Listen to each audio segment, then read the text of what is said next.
ஆண்டவராக இயேசு கிறிஸ்துக்குள் மிகவும் அதிகமாக நேசிக்கப்படுகின்றவர்களே, மீண்டுமாக இந்த ஜூன் மாதம் 3ஆம் நாள் ஆகிய செவ்வாய்க்கிழமையிலே உங்களை சந்திப்பதில் மிகுந்த மகிழ்ச்சி அடைகிறோம். காலை நேர தியானத்தை நாம் ஆரம்பிக்கலாம். நமது ஆரம்பம் பிதா குமாரன் பரிசுத்தாவின் நாமத்தில் உள்ளது. ஆமேன். ஜெபிப்போம். மரணத்தை வெற்றி சிறந்து உயிர்த்தெழுந்த ஆண்டவராக எங்களோடு கூட வாழ்ந்து கொண்டிருக்கிற அன்புள்ள ஆண்டவரே, இந்த மகிழ்ச்சியும் ஆசீர்வாதம் நிறைந்த ஆண்டவரே, காலை வேளைக்காய் நன்றி செலுத்துகின்றோம். கடந்து போன இரவு முழுவதும் கிருபையாய் எங்களை காத்து வழிநடத்தினீர். ஆண்டவரே, இந்த நாளிலும் உடைய இறை வார்த்தையோடு இந்த நாளை ஆரம்பிக்க காத்திருக்கோம். அப்படி என்னை மறைத்து நீர் பேசும். நாளின் இறை செய்தி, பாடல் வேலை, ஜெப வேலை ஆசீர்வாதம் வான உடைய ஆசிரியர் பெருமக்களை நீர் எடுத்து பயன்படுத்தும். இதை கேட்டு பயன்பெறுகிற எல்லாருக்கும் ஆண்டவர் இறை ஆசிரியர்களை பார். இறை மைந்தன் இயேசுவின் மூலம் ஜெபிக்கிறோம் நல்ல பிதாவே, ஆமேன். இந்த காலை நேரத்தில் நம் ஆண்டவரை புகழ்ந்து துதித்து பாடும்படியாக என் இயேசு ராஜாவுக்கு என்ற பாடலை சாரோடு இணைந்து நாம் பாடுவோம். என் இயேசு ராஜாவுக்கு என்னாலும் ஸ்தோத்திரம் என்ற பாடல்.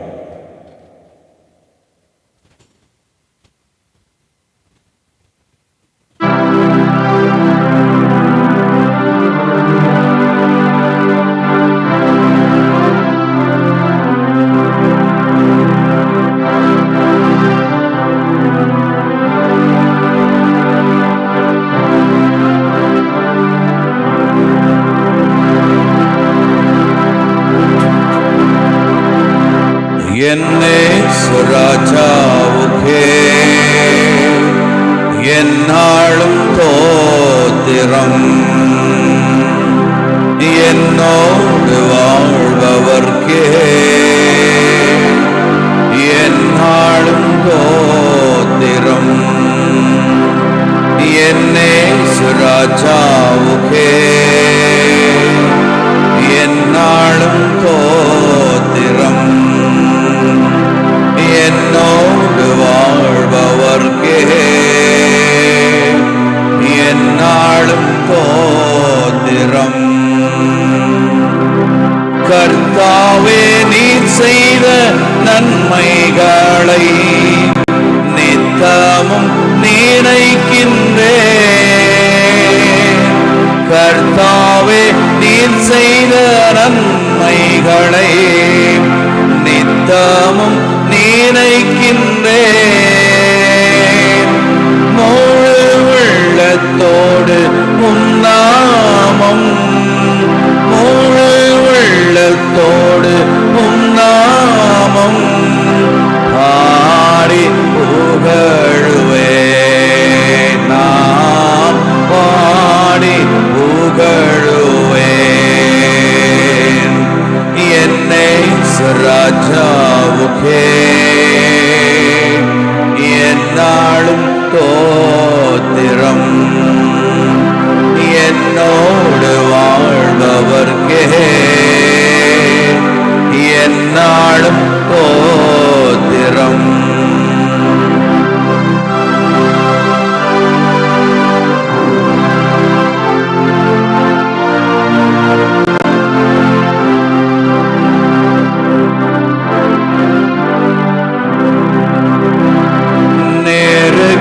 பட்டேன், தள்ளப்பட்டேன், நேசர் நீர் அணைத்தீரே. நெருக்கப்பட்டேன், தள்ளப்பட்டேன், நேசர் நீர் அணைத்தீரே. கைவிடப்பட்டு கதறினேன், கைவிடப்பட்டு கதறினேன், கர்த்தர் நீர் தேற்றினேன், கர்த்தர் நீர் தேற்றினேன். என்னே ராஜாவுக்கே என்னாலும் தோத்திரம், என்னோடு வாழ்பவர்க்கே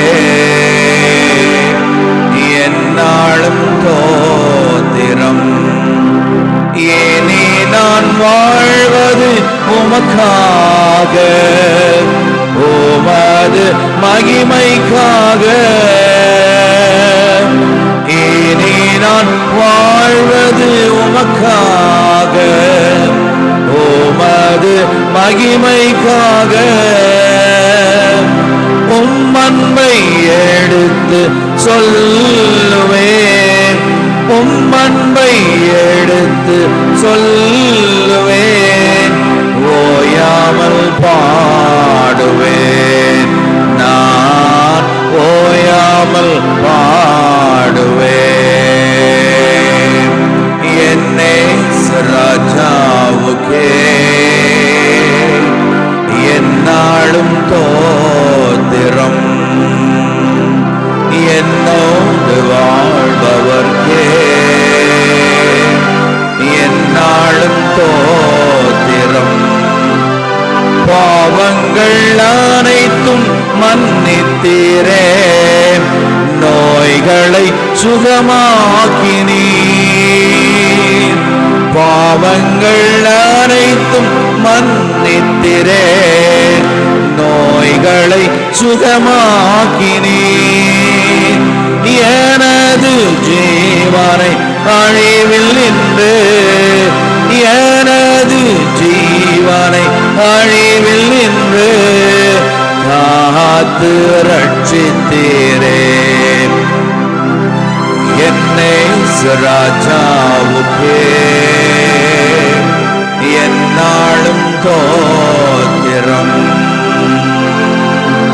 என்னோடு வாழ்பவர்க்கே என்னாலும் தோத்திரம். என்னே ராஜாவுக்கே என்னாலும் தோத்திரம்.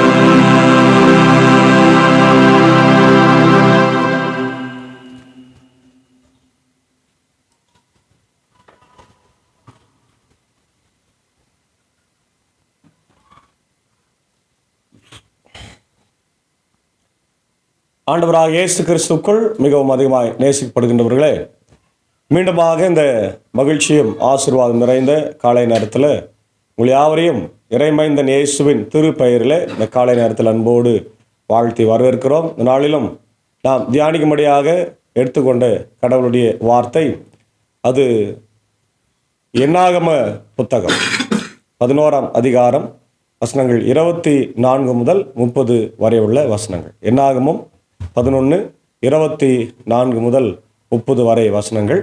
இதனுடைய வரலாற்று பின்னணியை நாம் பார்க்கும்போது, என்னுடைய ஆசிரியர் காலம் பார்த்தோம்னு சொன்னால் மோசே தான் நம்ம பாரம்பரியமாக நம்ம சொல்கிறோம். பல ஆசிரியர்கள் இதை எழுதி தொகுத்திருக்கிறார்களும் என்று சொல்லப்படுகிறது.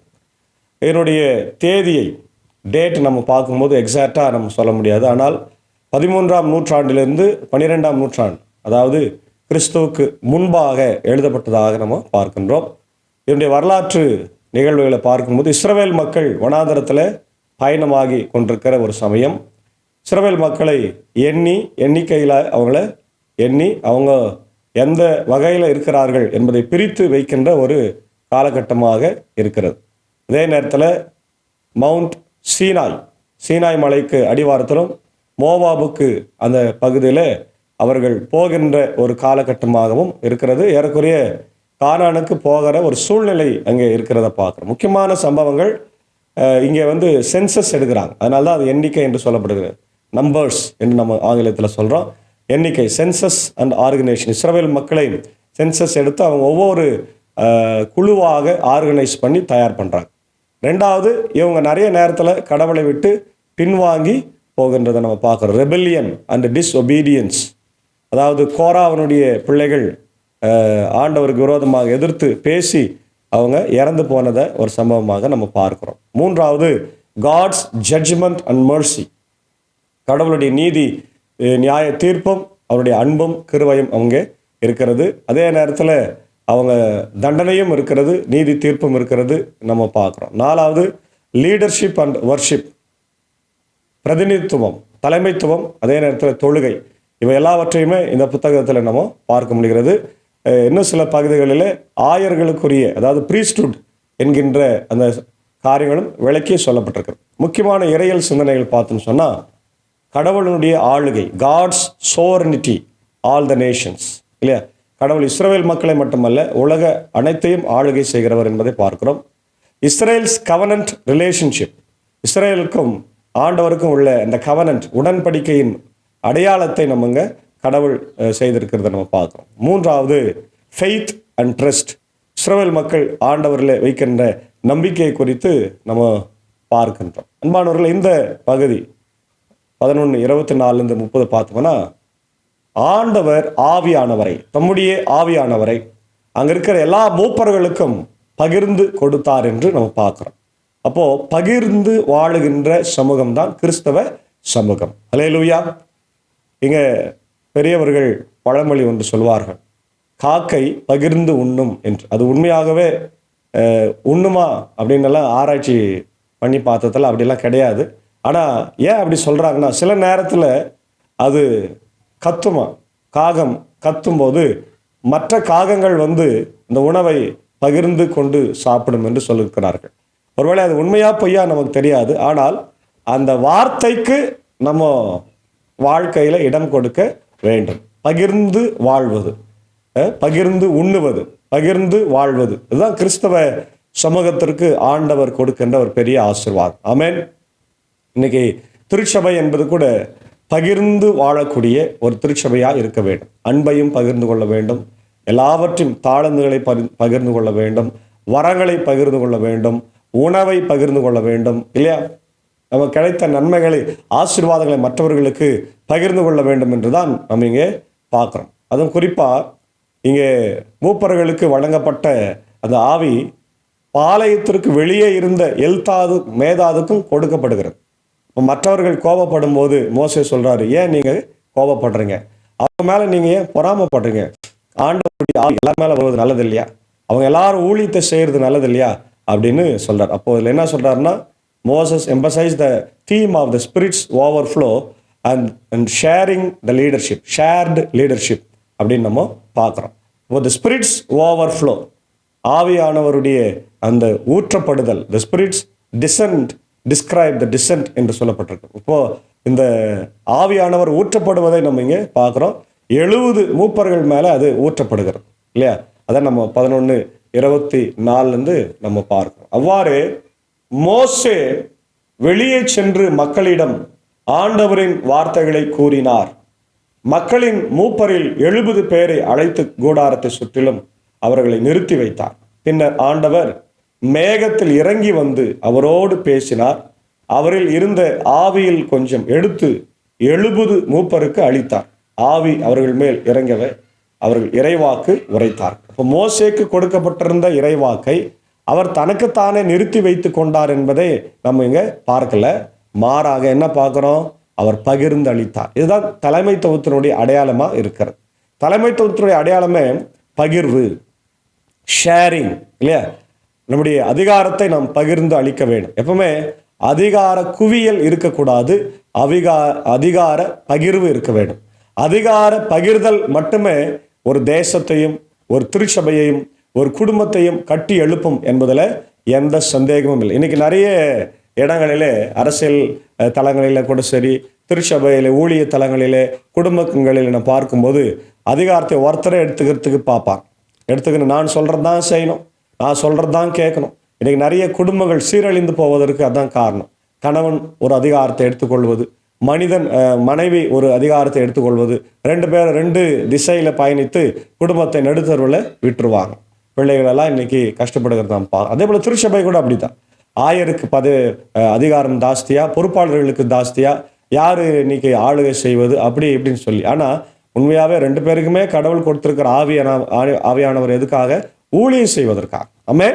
ஊழியம் செய்வதற்காக. இதை நம்ம புரிஞ்சுக்காம ஏமாண்டா பெரியவன், நான் தான் பெரியவன், நீ தான் பெரியவன் சொல்லி இன்னைக்கு எல்லாரும் நம்ம என்ன செய்கிறோம்? கடவுளுக்கு விரோதமான காரியங்களை செய்கின்றோம். அன்பான தேவனுடைய பிள்ளைகளே, இதை பார்த்து கொண்டிருக்கிற அன்பான திருச்சபையினுடைய தலைவர்களே, குடும்பத்தின் தலைவர்களே, அரசியல் தலைவர்களே, கொஞ்சம் யோசித்து பார்.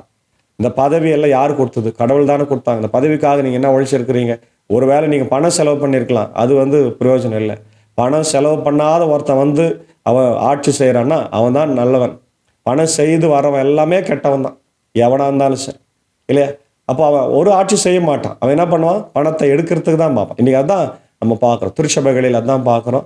பணம் போட்ட பணத்தை இன்றைக்கி டீச்சர் போஸ்ட்டுக்காகவும் அந்த போஸ்ட்டுக்காகவும் இந்த போஸ்ட்டுக்காக பணம் வாங்கி கடைசியாக போஸ்டிங்கே போடுறதில்ல. 2 குழுக்களும் 2 பேர்கிட்ட வாங்கிடுறாங்க.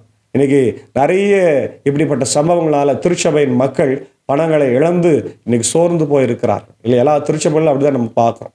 அரசியல் தளங்களில் பார்க்குறோம். வேலை வாங்கி தரேன்னு சொல்லி நிறைய அரசியல் தலைவர்கள் காசை வாங்கிட்டு ஏமாற்றுகிறத நம்ம பார்க்குறோம். அப்போது அதிகாரம் துஷ்பிரயோகம் செய்யப்படுகிறது. அதிகாரம் துஷ்பிரயோகம் செய்யப்படுவதனால இன்னைக்கு சபைகளும் சரி, நம்முடைய சமூகமும் சரி, இன்னைக்கு தேக்க நிலை, மந்த நிலையில இருக்கிறத நம்ம பார்க்குறோம். அதுதான் நீங்க மோசே நமக்கு அழகாய் கற்றுக் கொடுக்கிறார். Share the holy spirit. Amen. ஆவியானவரை பகிர்ந்து வாழுங்கள் என்று சொல்றார். அப்போ பகிர்ந்து கொடுக்கிறார். ஆவி அவர்கள் மேல் இறங்கவே அவர்கள் இறைவாக்கு உரைத்தனர். அதன் பின்னர் அவர்கள் அப்படி செய்யவில்லை.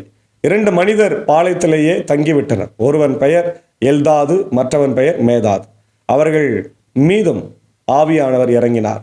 பதிவு செய்யப்பட்டவர்களில் இவர்களும் உண்டு, ஆனால் அவர்கள் கூடாரத்துக்கு செல்லவில்லை. ஆகவே அவர்கள் பாளையத்திலேயே இறைவாக்கு உரைத்தார்கள். ஓர் இளைஞன் ஓடி வந்து மோசையிடம், எல்தாதும் மேதாதும் பாளையத்திலே இறைவாக்கு உரைக்கிறார்கள் என்று சொன்னான். உடனே தேர்ந்தெடுக்கப்பட்டோரில் ஒருவரும் மோசேயின் ஊழியரும் நூனின் குமாரனுமாகிய யோசுவா, மோசே என் தலைவரே, அவர்களை தடுத்தும் நிறுத்தும் என்று பார்க்கிறார். இல்லையா? பாருங்க, அடுத்த தலைவர் தான் யோசுவா. ஆனால் முதல் ஆரம்பத்தில் அவனுக்கு ஒரு சரியான ஒரு பார்வை இல்லை, தலைமைத்துவம் இல்லை. அவன் என்ன சொல்கிறான்? எல்தாது மேத்தாது நிறுத்தம் மோசே எங்கள் தலைவரே அப்படின்றான். அப்போது மோசே சொல்கிறார், இது ஒரு முதிர்ச்சி இல்லாத தலைமைத்துவம். இன்றைக்கி நம்ம பொறுப்பில் இருக்கிற நம்முடைய திருச்சபைகளில் நம்ம வைத்திருக்கிற பொறுப்பாளர்கள் கூட நிறைய நேரத்தில் முதிர்ச்சி இல்லாதவர்களாகவே வாழ்ந்து கொண்டிருக்கிறாங்க. யார்கிட்ட எப்படி பேசணும், எப்படி அணுகுமுறை செய்யணும்னு தெரில. சபையார்கிட்ட நம்ம அதிகமாக கத்துவது, அதிகமாக பேசுவது, ஏன் நிறைய நேரத்தில் கெட்ட வார்த்தை பேசுறது கூட இன்னைக்கு பொறுப்பில் இருக்கிறவங்க செய்கிறத அப்படி பார்க்குறோம். ஏன்னா அதிகாரம் கையில் இருக்கிறது, எதனாலும் செய்யலாம் அப்படின்ற எண்ணம் இல்லை. ஐயா, அடுத்தது நீங்கள் கீழே போக போகிறீங்க, நல்லா யோசித்துங்க. அடுத்து இன்னொருத்தவங்க வர போகிறான், அவன் முன்ன பழி வாங்கின என்ன பண்ணுவீங்க? இல்லையா? அதனால் பொறுப்பில் இருக்கிற போது அன்பை சம்பாதிக்கணும், எல்லாரையும் சம்பாதிக்கணும். இல்லைன்னா அடுத்தது உனக்கு அதை விட கேவலமான நிலைமை வரும் என்பதை நீ மறந்துடவே கூடாது. இல்லையா? அது எல்லாருக்குமே பொருத்தமாக இருக்குது. அதனால்தான் யோசுவா முதிர்ச்சியின்மையினால பேசுகிறாரு. உடனே மோசே என்ன சொல்கிறாரு? மோசே அவரிடம், என்னை முன்னிட்டு நீ பொறாமைப்படுகிறாயா? ஆண்டவரின் மக்கள் அனைவருமே இறைவாக்கினராகும்படி ஆண்டவர் அவர்களுக்கு தம் ஆவியை அளிப்பது எத்துணை சிறப்பு என்றார். பின் மோசேயும் இஸ்ரேல் மூப்பரும் பாளையத்துக்கு திரும்பினார். ஹோலி ஸ்பிரிட்டை, பரிசுத்தாவியானவரை எல்லாருக்கும் ஆண்டவர் கொடுக்கட்டும், நீ அதை பற்றி பொறாமப்படுற, நீ பொறாமப்படாத அப்படின்ற. அப்போது என்னன்னா, the shared leadership. Moses concern about the shared leadership about Eldad and Medad, prophesying without is direct involve. ஆனால் அவங்க பேர் இருக்குது, அவங்க பேர் வந்து அந்த 72 மூப்பர்களில் லிஸ்ட் இருக்குது. இவங்க 2 பேர் போல பாளையத்தில் இருக்கிற கேம்பில் இருக்கிறாங்க. இருந்தாலும் லிஸ்ட்டில் பேர் கொடுத்துட்டாவே ஆண்டவர் என்ன பண்ணார்? அந்த ஆவியானவரை பொழிந்தருளிட்டார்.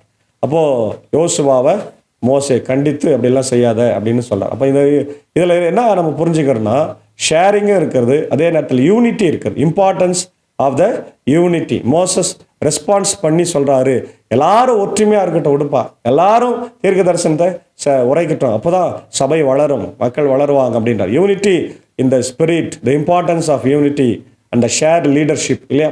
இது முக்கியமான ஒரு காரியமாக நம்ம பார்க்குறோம். அப்போது இதில் 3 விஷயங்களை நம்ம பார்க்குறோம். ஒன்று, the spirits overflow and shared leadership. 2வது, unity in the spirit and share leadership. 3வது, ஹியூமிலிட்டி அண்ட் ட்ரஸ்ட். அதாவது முதல்ல ஆவியானவர் வழங்கப்படுகிறார், பகிர்வு, தலைமைத்துவ பகிர்வு. 2வது, ஒற்றுமை, ஆவியில் ஒற்றுமையாக இருப்பது,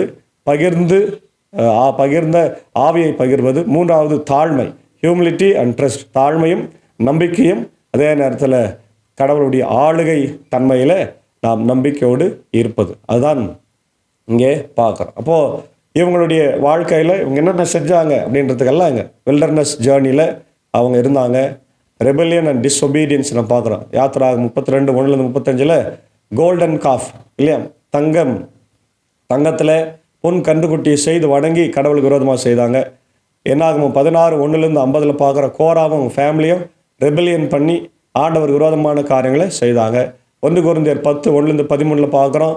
அங்கே பவுலடிகளார் சிலைகளுக்கு விரோதமாக சிலைகளை வழிபடாதீங்கன்னு சொல்கிறாரு. அப்புறம் கடவுளுடைய அன்பு அவங்களுக்கு கிடைக்கிறது. லேவியராக 26 பார்க்குறோம். உபாக 28, சங்கீதம் 106 பார்க்குறோம். அடுத்தது லீடர்ஷிப் அண்ட் வர்ஷிப், ஆண்டவர் கொடுக்கிற தலைமைத்துவம், அதே நேரத்தில் ஆண்டவரை தொழுகை செய்ய வேண்டும். எக்ஸோடஸ் யாத்திராகம் 18, லேவியராகம் 8ஆம் அதிகாரம், எபிரேயர் 5ஆம் அதிகாரத்தில் நம்ம பார்க்குறோம். அடுத்தது விசுவாசமும் நம்பிக்கை நம்ம பார்க்குறோம். சங்கீதம் 78 பார்க்குறோம். ஏசாயா 43, ரோமர் 5ஆம் அதிகாரத்தில் பார்க்குறோம். ஆகவே அன்பான தேவனுடைய பிள்ளைகளே, இந்த காலை நேரத்தில் நாம் ஒற்றுமையாக இருந்து நம்முடைய தலைமைத்துவத்தை பயன்படுத்தி வாழவும் பகிர்ந்து வாழவும் அழைக்கப்படுகிறோம். அப்போது நம்ம வாழ்க்கையில் மென்மேலும் உயரும். இப்போ குடும்பத்தில் கணவன் மனைவி ஒற்றுமையாக இருந்தால் அவங்க தலைமைத்துவம் எப்படி இருக்கும்? நல்லா இருக்கும். தலைமைத்துவம் வாழ்க்கையில் இன்னும் நிறைய காரியங்களை செய்ய அவங்கள வழிவகுக்கும். குடும்பம் முன்னேறும். அதே திருச்சபையில் பாருங்கள், ஐயரும் சரி பொறுப்பாளர்களும் சரி ஒற்றுமையாக இருந்து தன்னுடைய அதிகாரத்தை சரியான முறையில் பயன்படுத்தினால் சபை வளரும். ஏன் நிறைய சபை வளராமல் இருக்குதுன்னா, ஐயர் ஒரு பார்வையில் போவார், சபையார் ஒரு பார்வையில் போவாங்க, அதிகாரிகள் ஒரு பார்வையில் போவாங்க. அதே போல் தான் சபை சங்கம் இன்றைக்கி நம்முடைய ஐஎல்சி மற்ற எல்லா காரியங்களும் ஏன் இன்றைக்கி பின்தங்கி இருக்கிறது, ஏன் வளர்ச்சி அடையவில்லை?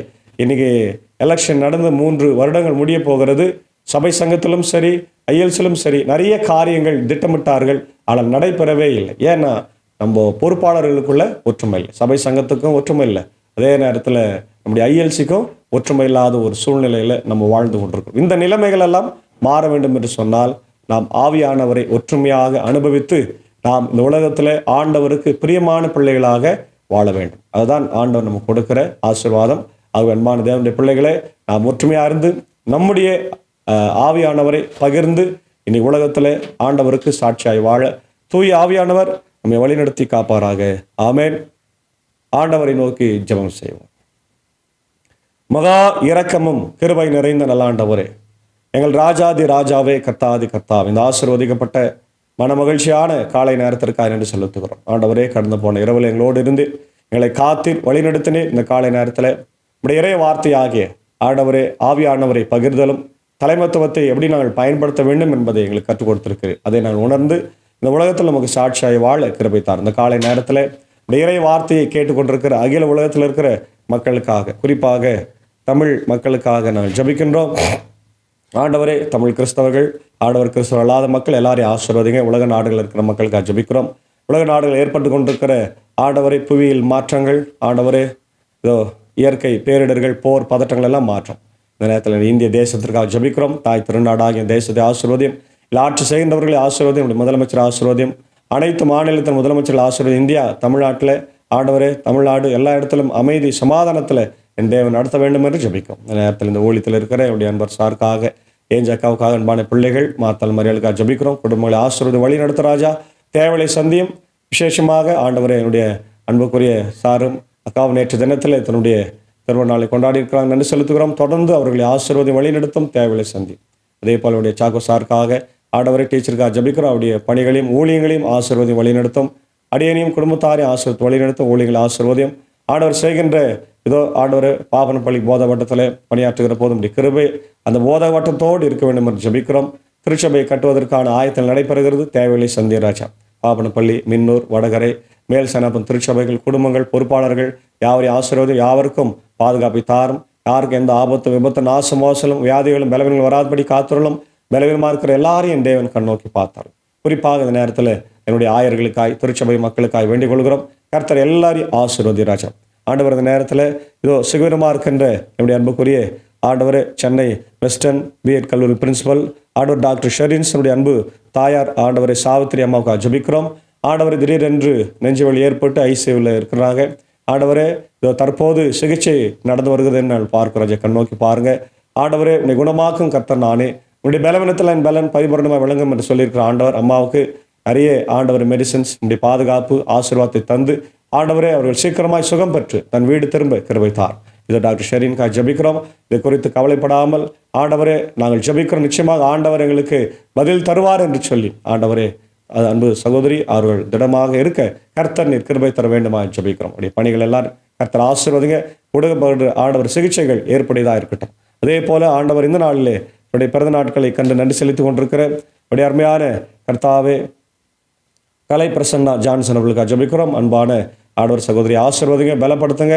ஆண்டவர் இந்த நாளில் தன் பிறந்த நாளைக்கு நன்றி செலுத்துகிற போது உங்களுடைய கிருபை, உங்களுடைய இறை ஆண்டவரை ஆசீர்வாதம் பிரசன்னம் நம்மளோடு இருக்கட்டும். இதோ இந்த நேரத்தில் உடைய அன்பு கணவர், இதோ ஆண்டவரே அன்பான சித்தப்பா ஜான்சன் அவர்கள் நினைவு கூறுகிறோம். இன்றைக்கு எங்களோடு இல்லை. ஆண்டவர் உம்மோடு கூட இருக்கிறார். அவர் விட்டு சென்றிருக்கிற குடும்பத்தை நீர் ஆண்டவரை பாதுகாத்து, நீரே பாதுகாவலராக இருந்து தந்தையாய் தாயார் இருந்து வழி நடத்தும். அன்பான பிள்ளைகளையும் கர்த்தர் ஆசீர்வாதம் வழி நடத்தும் ராஜா.